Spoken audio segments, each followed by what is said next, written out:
being independent is not about how you do everything yourself. It is about allowing Guam to join a network of other nations where it would be a partner, where it would be an equal member rather than a possession of another. And so always remember that. That's the value of independence. It's not that you have to do everything yourself, but it's more that you can work with others to achieve common goals. And that your successes can be your successes, and your failures can also be your failures. Okay, this is all economic stuff. Okay, let me just go to that. Okay, so one of the things to think about, is this movement for decolonization new? Because some people feel that this is just a new thing, you know, that sometimes I hear now that it's like a millennial thing, that only millennials are into decolonization. In the same way in the States, they say that millennials are into socialism now, as a way of sort of dismissing this idea. Is this movement new? It's not. It's not new. This is a picture of a delegation that went to the United Nations in 2017. It was the largest delegation that ever testified before the United Nations about Guam. And it had local elected leaders, including the governor of the island, and it had community members, and it was majority young people, majority young women, all of whom fundraised and paid their own way to get there, to represent sort of Guam and talk about what Guam needs and on the international stage. But that wasn't the first time that Chamorros went to the United Nations. In 1982, it was the first formal trip that Chamorros took there to go and testify, with Robert Underwood reading the testimony on behalf of OPIR, Chris Perez-Howard, and the late Ron Tehan joining him.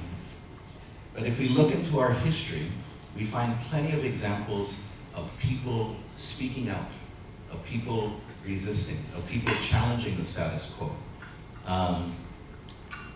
You can go all the way back to Harao, if you want to, and the Chamorros that resisted the Spanish, but if you go and you look in the 20th century, Chamorros sending petitions to the United States federal government seeking a civilian government for the island. You can go to the Spanish period, where Chamorros protested the Spanish treatment of the Chamorro people there, even one going so far as to assassinate the Spanish governor. There's lots of history of Chamorros and people on Guam disliking the way things are.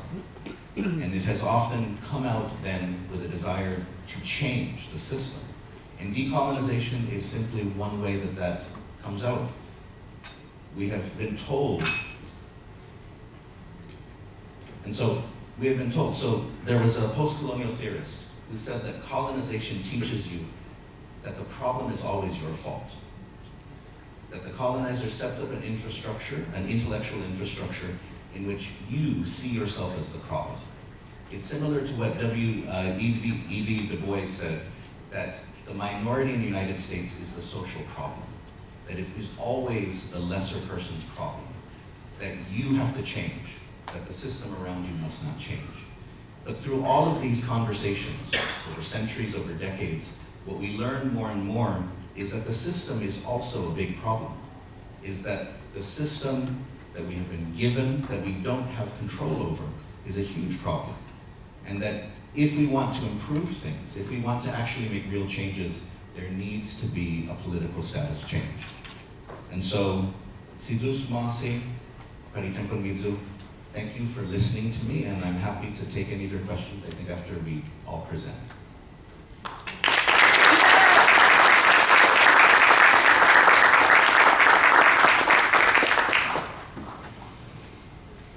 Thank you, Dr. Bavakwa. Before we get to our next presenter, I just want to take a moment to recognize the Acting Dean of the School of Business and Public Administration, Dr. Lawrence Camacho, who's joining us today.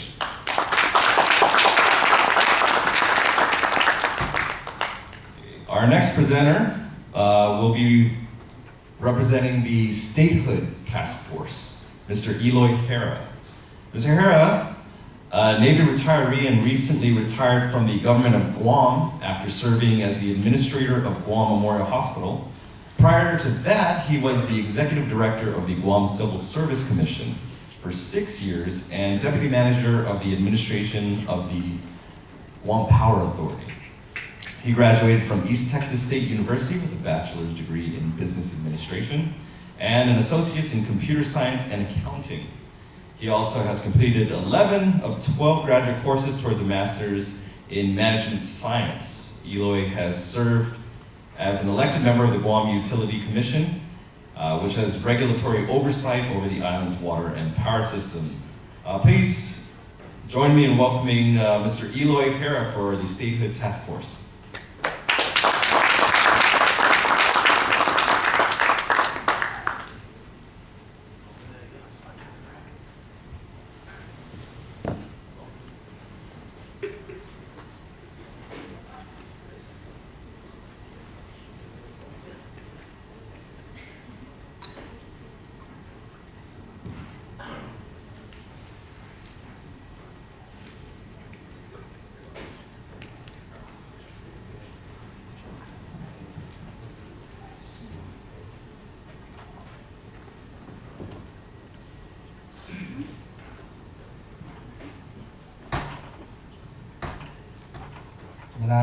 Sons and daughters, good morning, and thank you for being here. And I'm here to represent, give you some information on the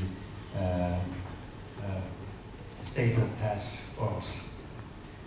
Now, how do you follow and act like Dr. Babakwa? Okay. And the material that I'm going to send you, go over, is basically something that former Senator Edie Brenes, myself, and a few of our, Statehood Task Force group put together 18 years ago. So, and since I don't have too much time, to present, to give you all of the facts necessary for you to learn about statehood, I'm just going to go, my presentation actually shows in the end, what are the basic benefits that becoming a state would give the island. And so I'm going a little bit backwards because of the timing, but I'll repeat this and then I'll again show it a little later. Okay, the most important thing, of course, is that should we become a state, is the state sovereignty. Okay, and by the way, before I go any further, Dr. Babakwa mentioned and quoted other people that, who are for independence or who are for free association and who are for statehood, okay? It's us. If we become independent tomorrow or freely associated or become a state, it's the same people. So if we have problem today or in the recent past, it's not going to change just because we change status, because we're the same people. So whatever problem we've had, it's us. So changing status is not going to change any of that. It's us having to change. And that, I wanted to put that as a key thing, that no matter which choices we take, it's still us. Okay, so now the three choices gives you those different opportunities, for us to change some of the things that we like and some of the things that we don't like. So again, here we are.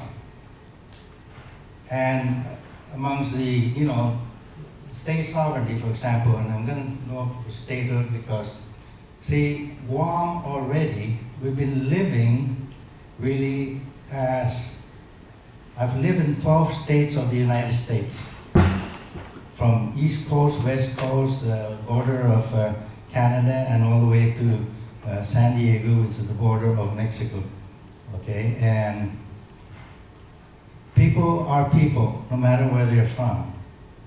Okay, so again, we've been living as I would say about 90% of our way of life now is really the same thing as any state of the United States. And I also live in Hawaii for 10 years. So, the advantages you get, again, is how you use your resources. And for example, I favor statehood because already it's the least choice. Dr. Vavapa mentioned that as independent, you got all of these uncertainties. You can put beautiful things down on paper, but the reality is, very uncertain. As a state, already 90% of our way of life or more is already really our judicial system, our educational system, our economic system. We're using the US dollars. And so everything about Guam is already over 90% really as a state, except the state sovereignty. If we have state sovereignty, we can be like California and tell President Trump to put it, where the sun don't shine, okay? And the fair and equal treatment, that again, that's our choice. Permanent US citizenship. Should we become a state, okay? Then we have the permanent. Right now, at the stroke of Congress, the Organic Act is gone and our citizenship is gone. But should we become a state, we have permanent US citizenship. We can vote for president. To me, it's not a big deal, but at least you have the opportunity to decide who is, going to be the, your president of the United States. Okay, we can also vote. We have voices in Congress. And one of the impediment of becoming a state is just the fact that little old Guam would have 2 senators, as many as the largest state and the richest state of the United States.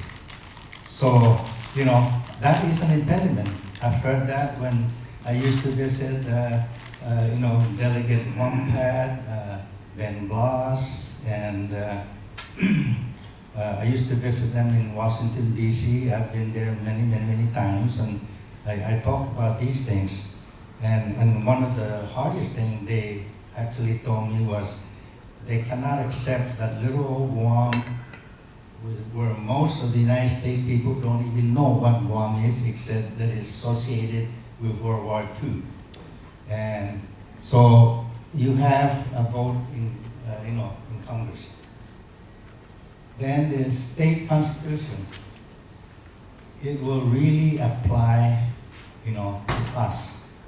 The state constitution, the Bill of Rights, that will really be applied to us, where the good old federal government cannot just necessarily brush us off like they do now because of our status as a territory of the United States.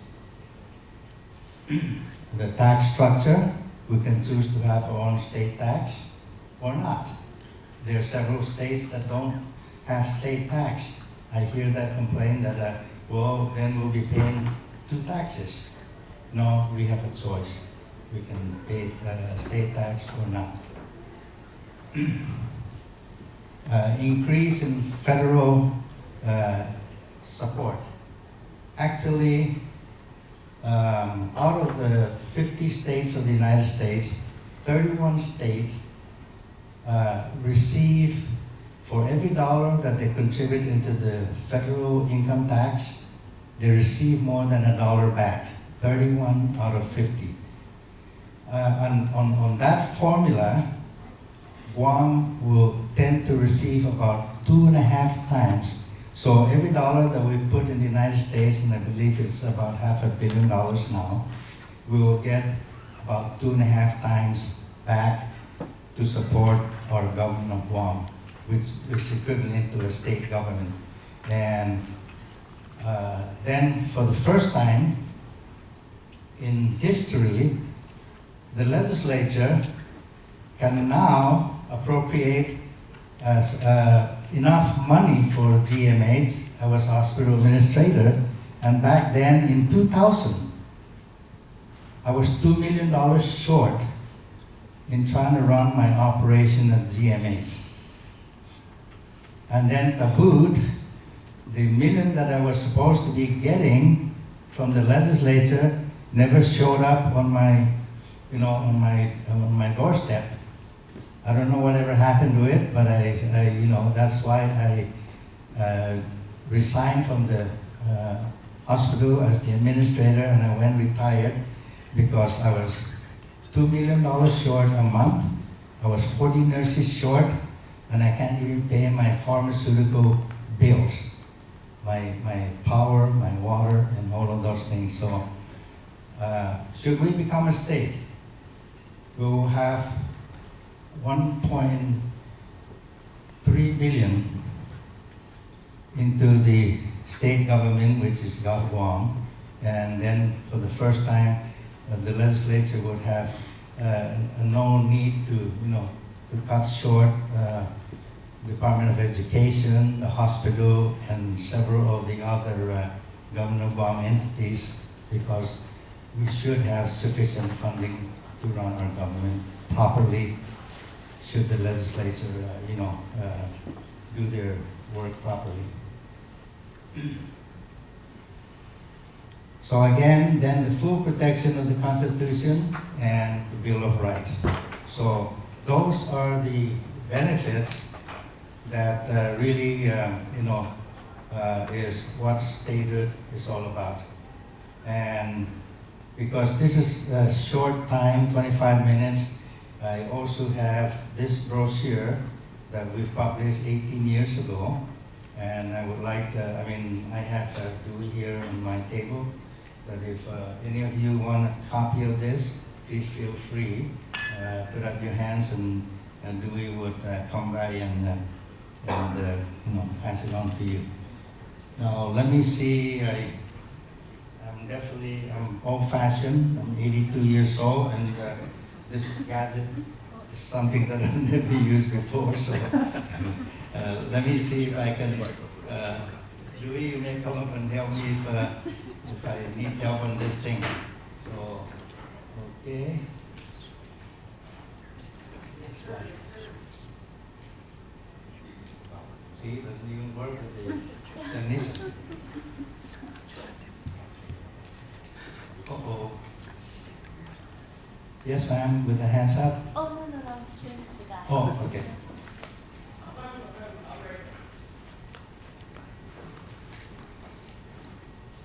See, that's why I don't like technology. They're great when they're working. By the way, I have an associate degree in computer science. And computer is perfect when it's working. When it's not working, what do you do? Hands up. Here's my friend, Mr. Dr. Walters. Uh-oh, see?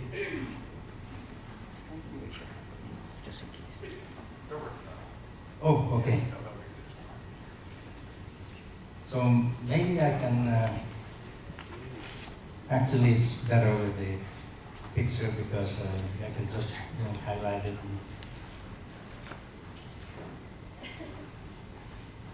And you folks back there with the timer. This time doesn't count, right?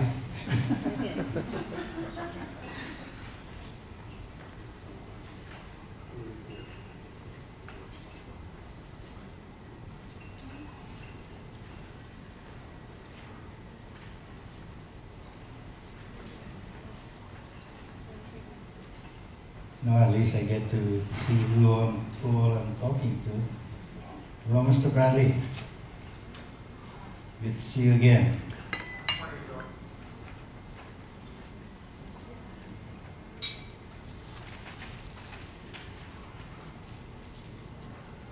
By the way, Dr. Ron McNeeds actually helped us put the all my documents together.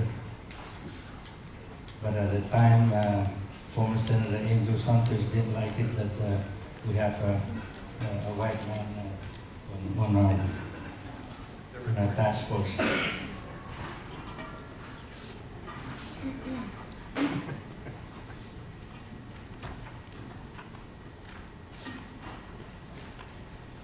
Wow, glory be. Okay, so I'm going to bring you back to the beginning of our efforts to, but it's supposed to start in 1898. There you go, our political evolution. In 1898, of course, Spain and the U.S. captured Guam from Spain during the Spanish-American War, and that's the beginning of really our quest to first, for many years, our forefathers actually wanted to be a part of the United States then, okay, and which of course, with a lot of wisdom, our forefathers already know back then that being a part of a colonizer, a family of, rather than just being a territory of, is not good enough. So that we wanted to be a full-fledged family by becoming, having our U.S. citizenship.